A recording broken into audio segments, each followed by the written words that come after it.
Hello, welcome to my video, and in this video we are going to discuss investment appraisal, where we are allowing inflation and taxation. In my previous video we discussed investment appraisal techniques, and we looked at various investment appraisal techniques that are used. We looked at the non-discounted cash flow techniques, where we looked at the payback period and the return on capital employed, and we also looked at discounted cash flow techniques, where we looked at the net present value and internal rate of return. So we are looking at allowing for inflation and taxation in investment appraisal.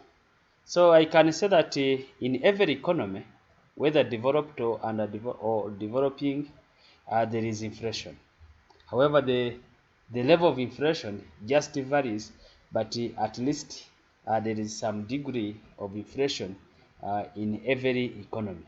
So ignoring inflation in investment appraisal can be a huge mistake when we are making investment decision. So when we are talking about investment allowing for inflation, we need to look at the relationship between inflation rate, real rate, and nominal rate. And this relationship is given by this formula, which was advocated by Ivan Fishers. So, and this formula states that 1 plus nominal rate is equal to 1 plus real rate into 1 plus inflation rate.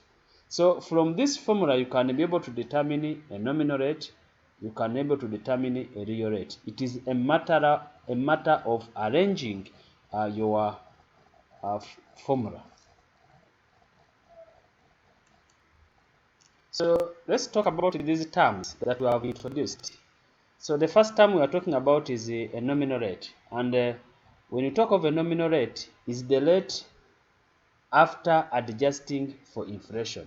So if you had a real rate and you adjust that rate for the effect of inflation, then we have a nominal rate. So a nominal rate incorporates the effect of inflation. Then we also have what we call a real rate. A real rate is the rate that does not incorporate the effect of inflation, meaning it is in the current term.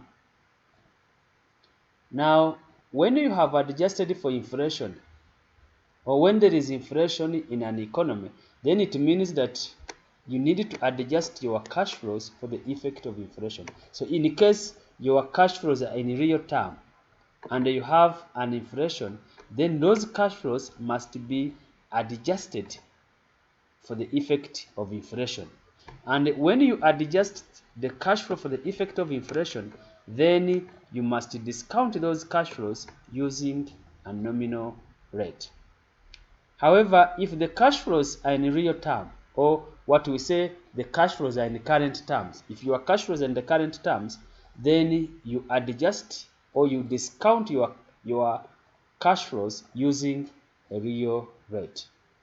Please, I want to repeat for you to be able to grasp this point, because it's very, very, very important as far as this part is concerned. If there is inflation, then you must adjust your cash flows for the effect of inflation. So in case your cash flows were in real term or in the current term, and once you have adjusted your cash flow for the effect of inflation, then you must discount the cash flows using a nominal rate. However, if the cash flows are in the current terms, then we should discount those cash flows using a real rate.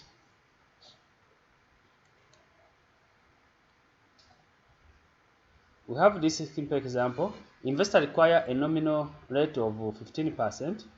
If inflation is 3.5 per annum, what is the investor's real rate? So you can use the other formula, rearrange, and then determine a real rate. So this is our nominal rate, this is our inflation rate, so what we need is the real rate.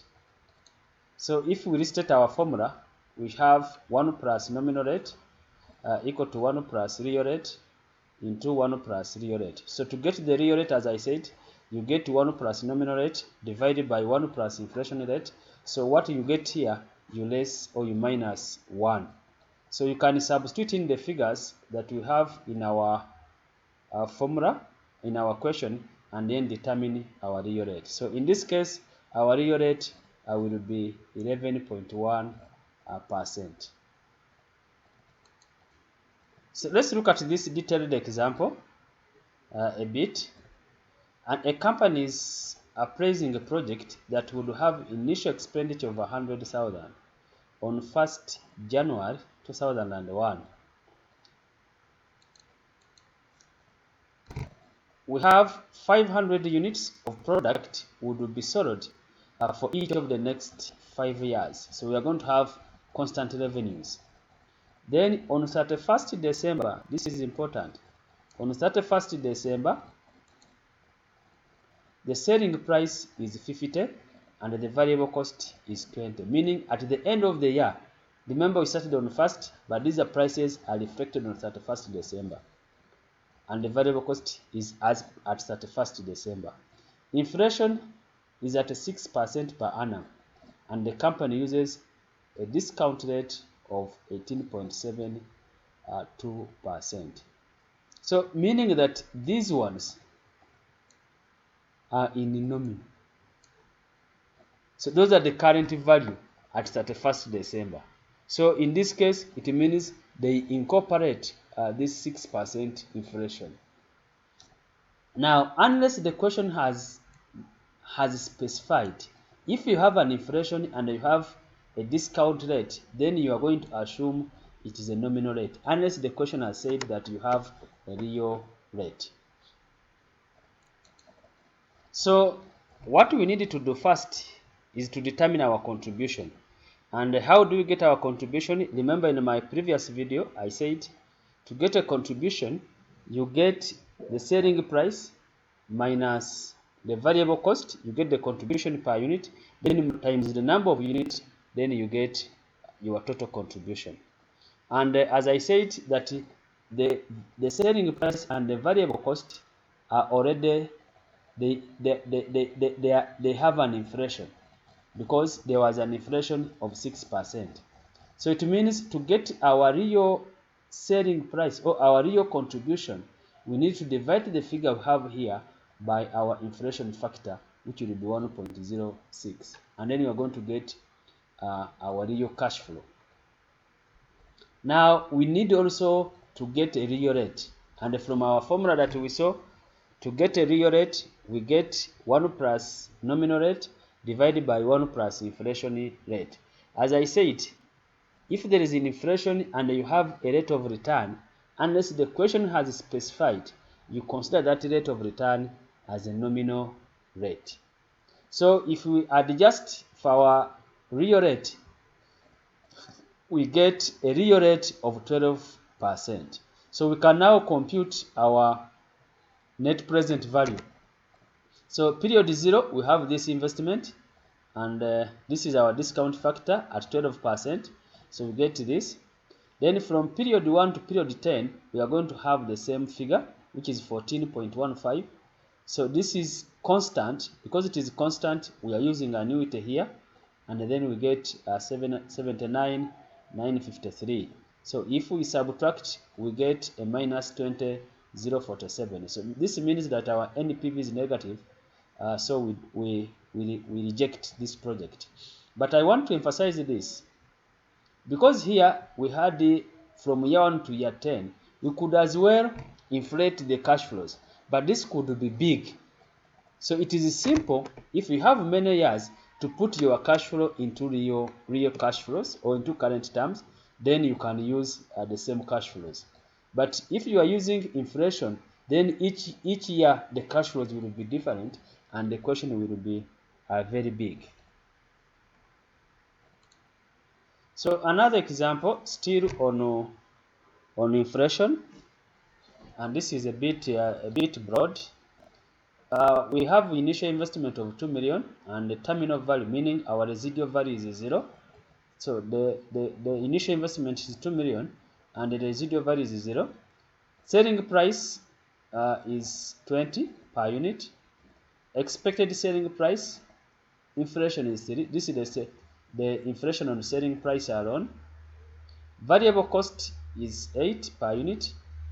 Fixed operation cost, it's in current price, it is 170 per year.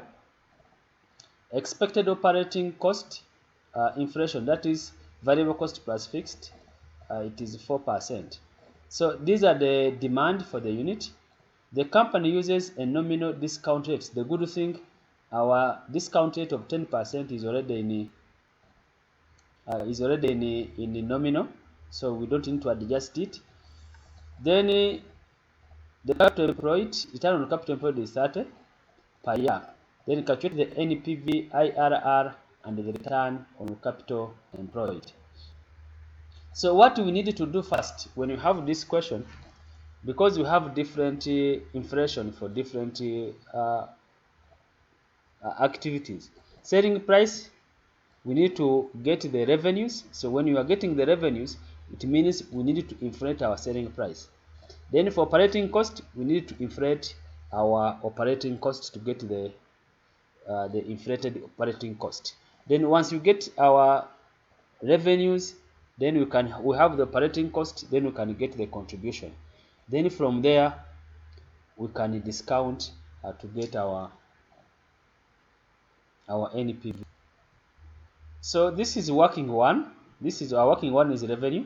These are the units, and this is the selling price per year, and this is the inflation, which is 1 plus 0.03, then power n. It means in this year it will be power 1, power 2, power 3, and then power 4. So once you get this, then to get our nominal revenues or our inflated revenues, we are going to get our inflation times our selling price, then times the number of units. Then you get your nominal revenues. So it's the same for operating cost, which is our working number 2. So these are our units. This is the variable cost per unit. Then this is our total variable cost, which is variable cost per unit times the number of unit. You get the total variable cost. Then you have fixed operating cost. So the total operating cost will be total variable cost plus the fixed cost. Then you get our total operating cost. There is an inflation of 4% on the operating cost. So this is the inflation. Then to get our inflated cost, we are going to have this total operating cost, which is in current term, then times our inflation. Then we can get the inflated cost. So once you get these figures, then what we do is to get our contribution. So if you look at it from year 0, year 1, year 2, year 3, and year 4. So year 0 is our initial investment. The good thing, we don't have residual value. Our residual value here is 0. So these are our cash flows that we got from our working one. And these are working.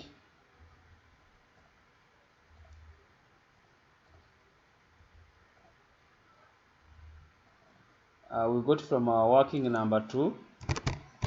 Working 2, we got our these operating costs.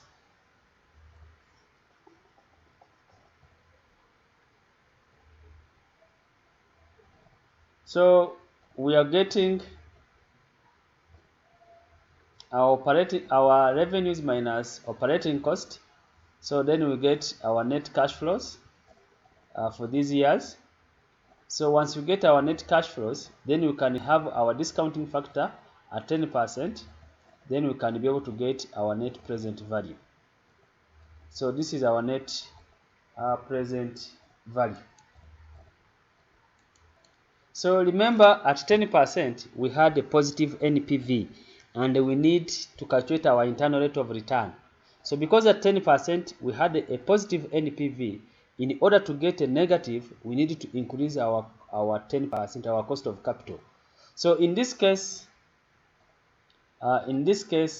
we are going to have the normal cash flows that we have got from the other. Then we are increasing this discounting factor to 20% because we need to get a negative NPV. So if you get this to 20%, we are having a negative NPV of 579. So once we get this, then we can use our interpolation formula that we talked about in my previous video. We use the interpolation formula to calculate the internal rate of return, which we said it is A into NPV at A over NPV at A minus NPV at B, then into B minus A. You remember that formula? So after applying that, then we get our internal rate of return as 18%. Remember the cost of capital is 10 and the internal rate of return is 18. So based on that one, you can accept the project. So the last part is to determine the return on capital employed. So we are adding our total profit. So this is our total profit from year 1 to year 5. Then we raise our depreciation. Remember, we didn't have a scrap value, so we have the total depreciation of 2 million. That's the accumulated. So we divide by the number of years to get our average profit. Then our average investment, it was 2 plus 0, which is 2 million divided by 2, you get 1.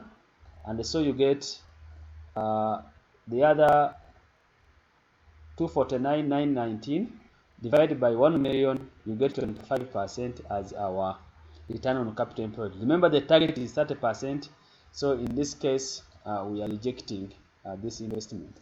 So this is how you can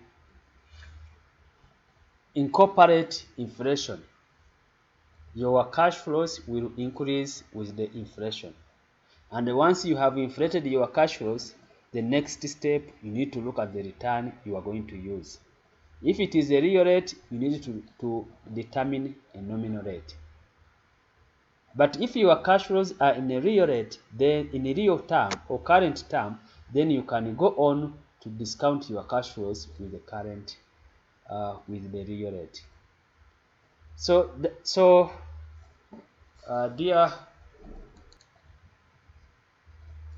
that is how we incorporate inflation in our cash flows. Please watch my next video on how do we incorporate taxation in our investment appraisal. Please don't forget to subscribe to this channel in order to get my videos or my teaching videos. Thank you.